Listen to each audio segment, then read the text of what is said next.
Hey everybody. In this lecture, we're going to talk about the connection between swing music and politics. Now, right off the bat, let's begin with the definition. When we talk about political ideology, when we say left, that means liberal politics. So left-leaning politics means liberal politics. When we say right-leaning politics, we mean conservative on there. So let's just get that straight, because through this lecture and in Ehrenberg's chapter on this subject, instead of saying liberal or instead of saying conservative, we sometimes say left or we say right. In fact, it's the title of the chapter that deals with this in Ehrenberg's book is called Swing Left, okay, meaning liberal-leaning politics. Okay. Now, if I tell you that swing culture in general had a kind of leftward liberal bent to it, probably not terribly surprising to you, because that's fairly consistent with music culture these days. Musicians and music culture in general tends to embrace more liberal politics. There's exceptions to the rules. The world of country music tends to be a bit more right. But in general, there tends to be a sort of leftward lean when it comes to popular music, musicians, and just the broader culture of music itself. Well, that was also true in the 1930s, in swing culture into the 1940s. So that's kind of helpful for us because it seems consistent with our contemporary experience. Now, let's also talk about the political environment just in general during the 1930s. So we've already talked quite a bit about the Great Depression. Well, during the Great Depression, a lot of American institutions didn't seem like they were working. There were large segments of Americans questioning the long-term stability, for example, of capitalism.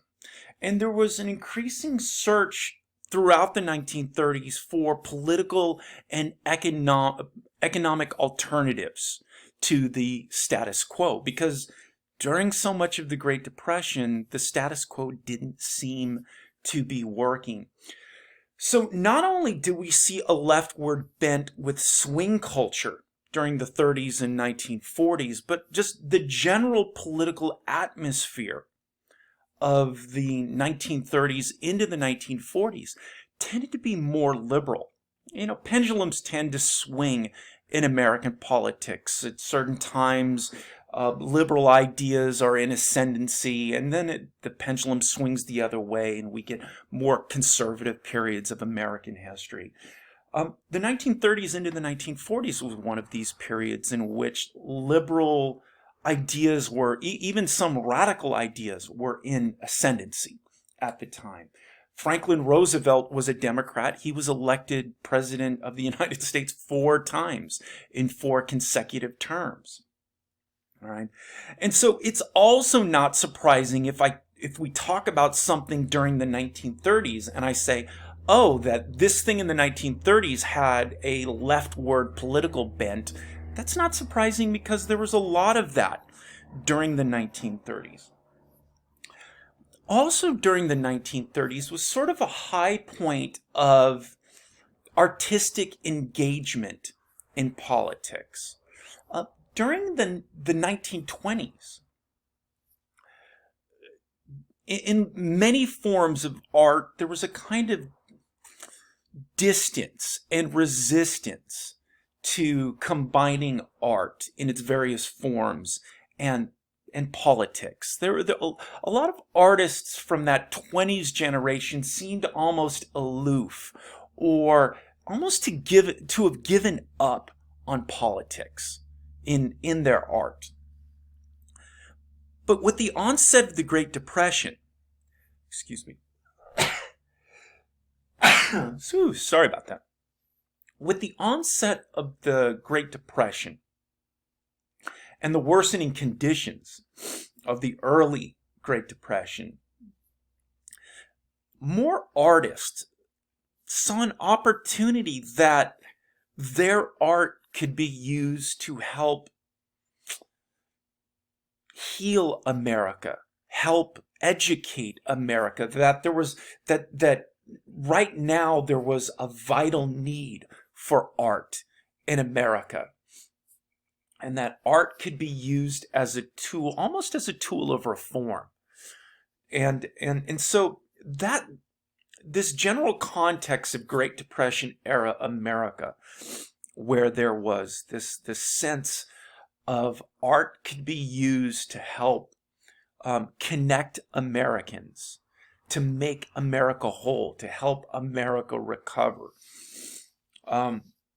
was widely embraced by a lot of artists in various forms of art, theater, literature, and even music. Now, of all the forms of art, music is sometimes the least amenable to politics, particularly non-vocal music traditions, because music by its very nature is very abstract. So whereas in a painting or a play or a poem, you could be quite explicit in your politics. It's hard to express politics directly to the listener, for example, in a concerto. Once you start getting to vocal music, it becomes somewhat easier and it becomes more explicit. But there was somewhat less of it, but we do get it. We talked a lot about Benny Goodman already so far. Benny Goodman is a great example of one of the musicians who did have a pretty strong personal investment in politics. We've already talked about it in terms of integrating his band. Let's talk about that more specifically, however. Goodman was encouraged by somebody we're about to start talking about in great detail, John Hammond, to integrate his band. Benny Goodman was very liberal in his own politics. His parents were socialists. He himself personally wasn't a socialist, but he was very liberal in terms of his politics. And so he liked the idea of integrating his band because he thought it would be an important symbol of progress in America. There was also just a straight up musical dimension to wanting to integrate his band. Benny Goodman was first and foremost a musician.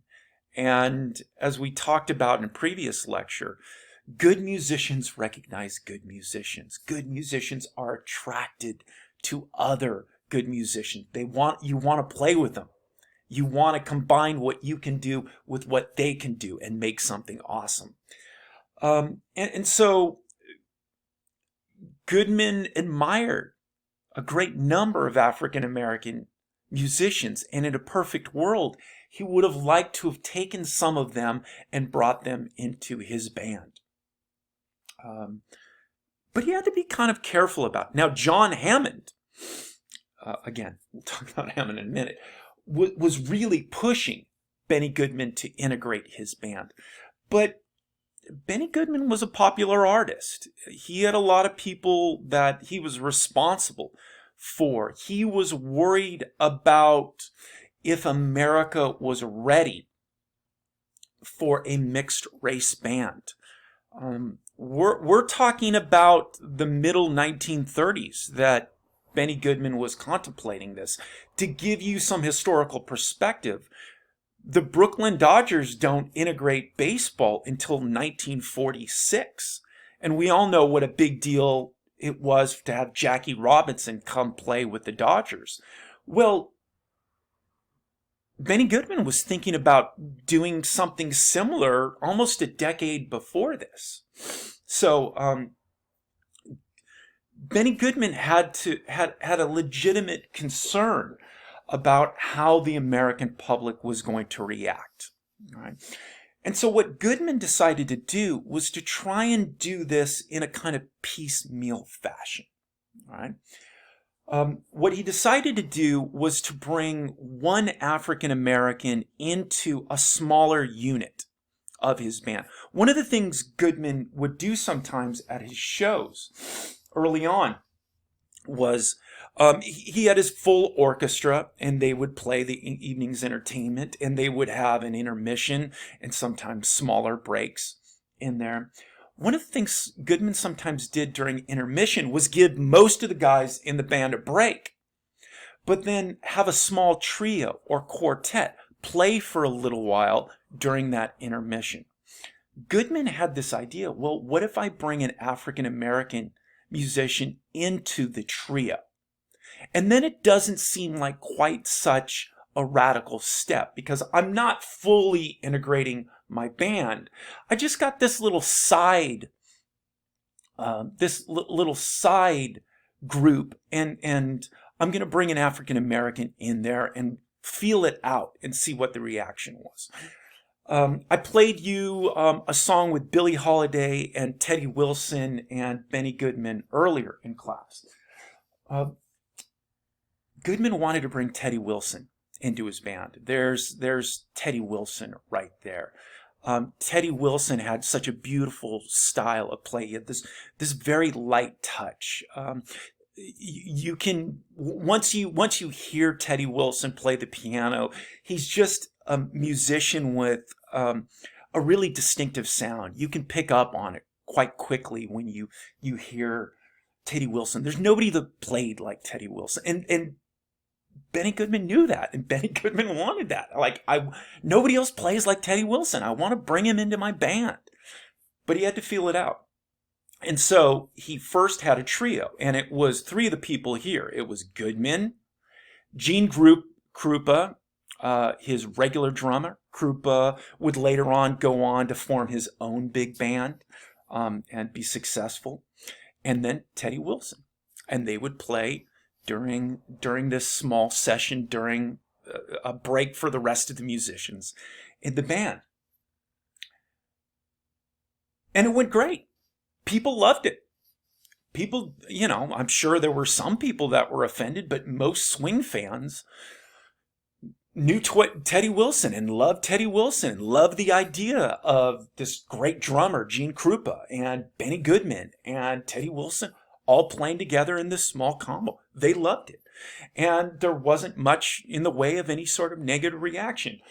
And so, encouraged by this, Goodman decided to take it one step further.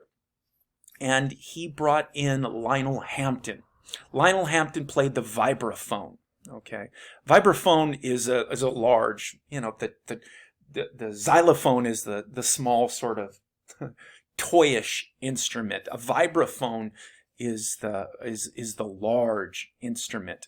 And once again, there's no better example of this than with Lionel Hampton. Like, Lionel Hampton was the greatest vibraphone player in the world. Like, if you could get any vibraphone player for your band, you would have wanted to get Lionel Hampton. But Lionel Hampton was black. And at a time in which it was potentially problematic to bring African Americans into a white orchestra, once again, Benny Goodman had to be kind of ginger about the way he did it. And this was a step, this was another step forward, because now you had two African Americans and two white people on the stage together. And Goodman tried to test this out. And once again, people loved it. These were four fantastic musicians at the top of their game, and to get them together, the audience loved it. And so this would eventually encourage Goodman to integrate his full orchestra and start bringing some African Americans into his band. So Benny Goodman integrates his band in 1938. That's when he starts this process. And it was a very political act. Benny Goodman understood that to bring African American musicians into his band was a bold political and social statement, and he embraced that. Right? He talked about it and was upfront about it. It was also just straight up about music also.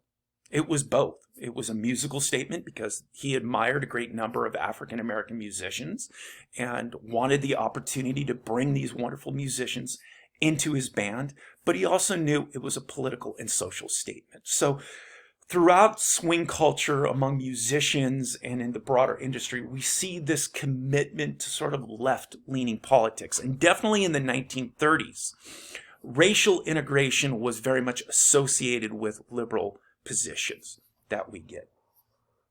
But it went beyond just some musicians being liberal into just the broader aspect of swing culture. Let's talk about John Hammond. Ehrenberg in your book spends a fair amount of time talking about this individual because his politics and his important role in swing culture is a great example of this connection between left-leaning politics and swing culture. John Hammond grew up rich, and I mean real rich. He grew up rich on both sides of his family. His father's side of the family, the Hammonds, were rich, and then the other side of his family was even more rich on that. There were Vanderbilts involved with that and other families. This several generations going back in his family, rich people married rich people. Okay, so he grew up in great wealth. Okay, he grew up playing some music, although he wasn't a professional musician as time went on. But he grew up loving music, and in the home he grew up in, it was classical music. But he later on started to become more interested in jazz. He was around the same age as Benny Goodman, so, you know, he fell in love with jazz in the 1920s, and then as he got older, fell in love with swing music. But really started to embrace it. He went to a prep school for high school, and he convinced the headmaster every other weekend to let him go to New York for music lessons. But what he really wanted to do, the really important thing about that, was so he could attend jazz shows at night when he was away from prep school. And he just really fell in love with it. And the good thing about being rich is you can really indulge your passions. And so he bought every record he could get his hands on and just became a real aficionado of jazz. Now, if John Hammond was just a rich kid that loved jazz and it ended there, we wouldn't be talking about Hammond. But the other thing Hammond had going for him is he had a really good ear for talent.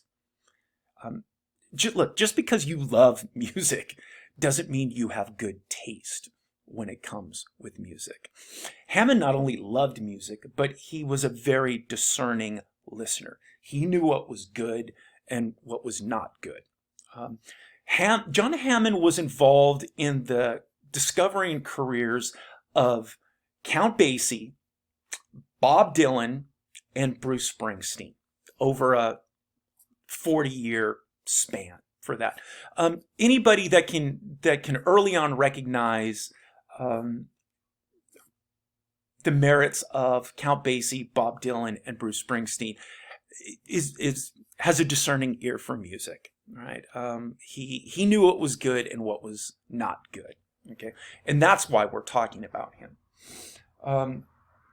Because of his wealth, also, as he became involved in the music industry, he didn't have to do it just for money. He got paid, and when money came his way, he accepted it. But unlike other people in the music industry who might have to make some sort of musical compromises because, look, they need money, they need to live, Hammond was rich, and therefore he could focus more on what he thought was good and support those musicians that were of quality, rather than just the ones that he thought could sell records or sell out concerts or attract readers to magazines.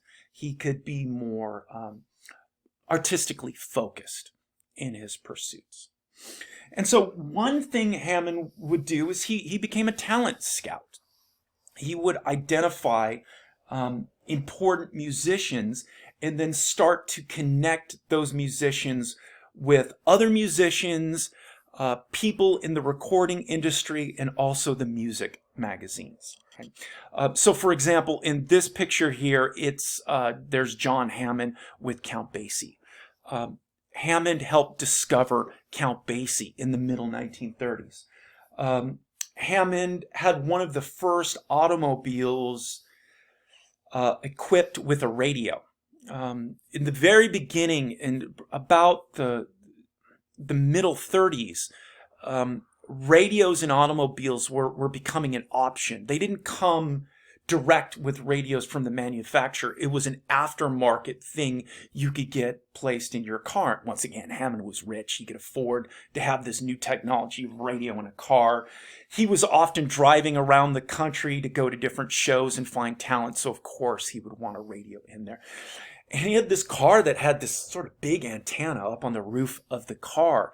And he could, and back in those days, there were no limits to how powerful radio stations could broadcast. So you could, especially at night where radio waves travel better, you could be in a car and pick up radio stations from all over the United States. And one night Hammond was driving around and he heard a remote broadcast of Count Basie's band from Kansas City. And he just immediately was blown away and turned his car around and started to head to Kansas City because he wanted to hear this amazing musician and this new sound that he heard.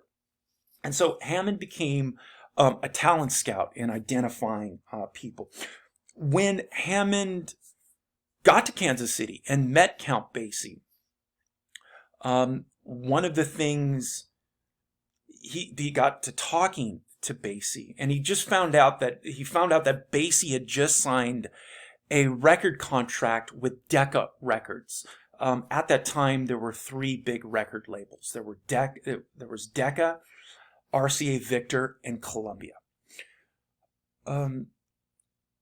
Basie, like a lot of musicians both back then to this day, got kind of ripped off with his first contract. He signed a contract for 8 records for $500. And $500, especially back in those days, sounded like a big chunk of change. But remember, this was a large orchestra. So all the people in the band got to get paid. Basie's got to get paid. 8 records, by the way, 8 records at this time would mean 8 songs. Because each side of a record they thought of as a record. So this was an 8-song contract. And when you break down how much money $500 goes for 8 recording sessions to record 8 songs, that actually wasn't very much money. In fact, as John Hammond explained to Basie, if your musicians were just getting normal union scale, $500 wouldn't pay for union musicians to record 8 songs. You are getting ripped off. Basie sort of knew it. He knew this wasn't a great contract, but he wanted the publicity and he wanted to get it. So one of the things that Hammond did, he was a jack of all trades. He did a great number of things in the music industry, was he was also a music reporter. He wrote for Downbeat magazine, and Downbeat was the #1 jazz magazine of the 1930s. It's still, Downbeat still exists, and it's still the sort of big magazine for jazz music. Hammond wrote this great article about John Hammond in Downbeat, just this glowing review about how great this guy's band was. But one of the things he also did was talk about how Basie was getting ripped off by Decca Records and making it explicitly clear.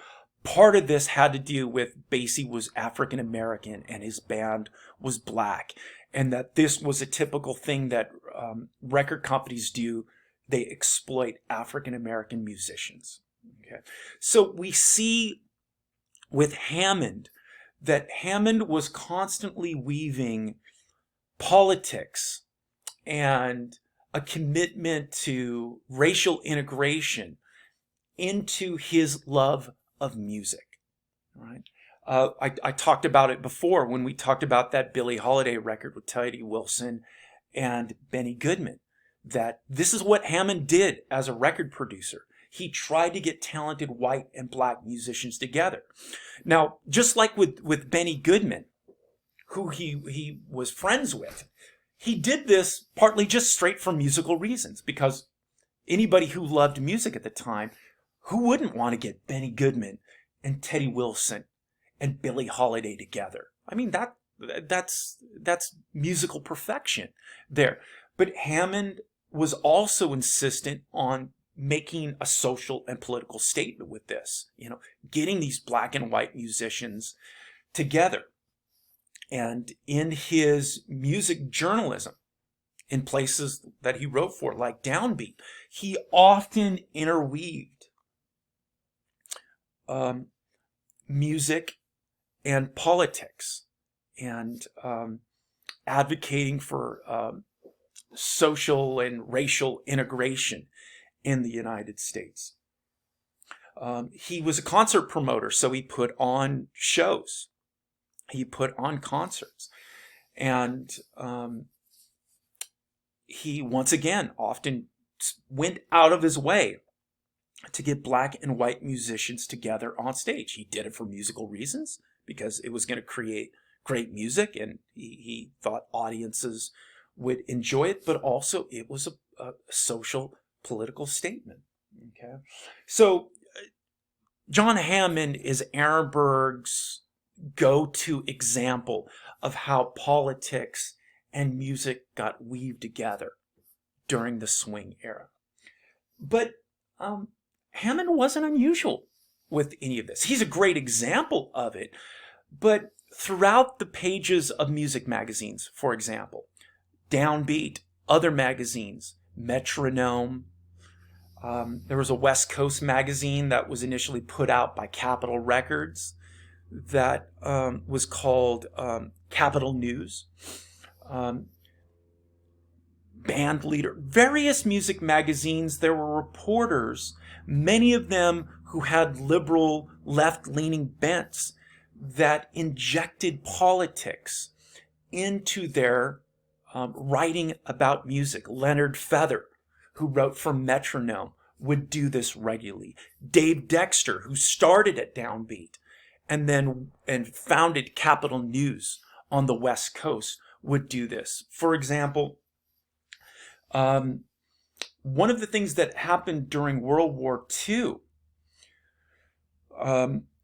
was that some of the nightclubs in Southern California, which had originally allowed black patrons to come to their dance establishment, actually started to segregate their clubs and dance halls during World War II. See, what happened in Southern California during World War II is there was a large influx of service members that came to Southern California. Southern California was a big staging ground for the military. There was also lots of war production, airplanes being built here, ships that were being built. So there were lots of jobs that were available in Southern California during World War II. My maternal grandfather left the coal mines in Pennsylvania. He tried to join the military, but was rejected because he had black lung. And so he couldn't fight in World War II. To get out of the coal mines in Pennsylvania, he came to Southern California and wound up working in an aircraft factory because he wanted to do something to not only get him out of the coal mines, but also something to help with the war effort, since he couldn't fight in the war. He moved to Southern California. There was a large influx, particularly from the rural South and the Midwest, coming during this period of time. The rural South, the rural Midwest, lots of racist sentiments from these places.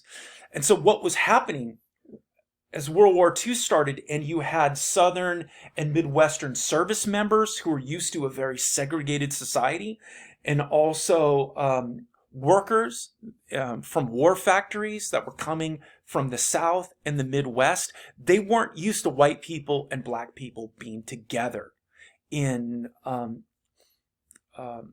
desegregated environments. So fights were breaking out at some of these dance clubs.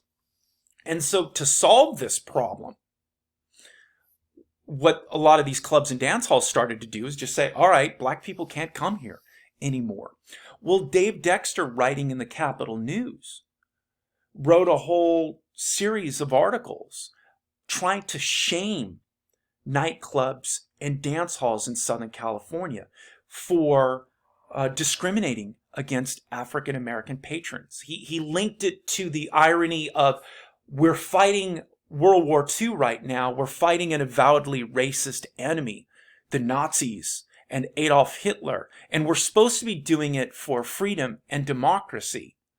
And yet, look at what's happening in Southern California. African Americans can't even come to dance clubs to listen to music, or at least white dance clubs to listen to music. By the way, we'll talk a lot more about this in our next lecture, about World War II and issues of race in the next lecture. And so John Hammond wasn't the only one. Dave Dexter, Leonard Feather, a lot of these writers. And, this is a time in which the average white person wasn't necessarily exposed to a lot of things, either in newspaper or on radio, that was explicitly advocating for the racial integration of American society. You weren't getting that a lot on national radio news programs. You weren't getting that a lot in your daily newspaper in your hometown. But in the pages of Downbeat and in Metronome and in Capital News, you would read stories where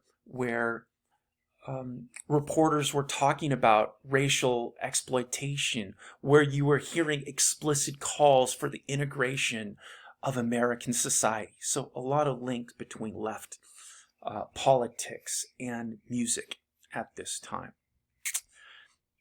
Ehrenberg in this chapter on politics also has a really interesting discussion of the American Communist Party and their changing openness to jazz music. The 1930s was the high point of American acceptance of socialist ideas and communism. Again, it sort of makes sense if you put this in historical perspective. During the 1930s, capitalism didn't seem to be functioning. It seemed to be failing all over the globe. The one country that seemed to be doing really well during the 1930s, at least from the outside, was the Soviet Union, this relatively newly created communist country that seemed to be growing and expanding during the 1930s. And so there were more people that were receptive to socialist and communist ideas during this time. And so you had the main communist magazine in the United States, the Daily Worker, still exists today. But look, it had a circulation of 500,000 people at this time, which was a lot for a magazine back in those days. Now, early on, the American Communist Party was hostile to jazz. Okay, a lot of the positions of the American Communist Party were dictated by the Soviet Communist Party in what is now Russia.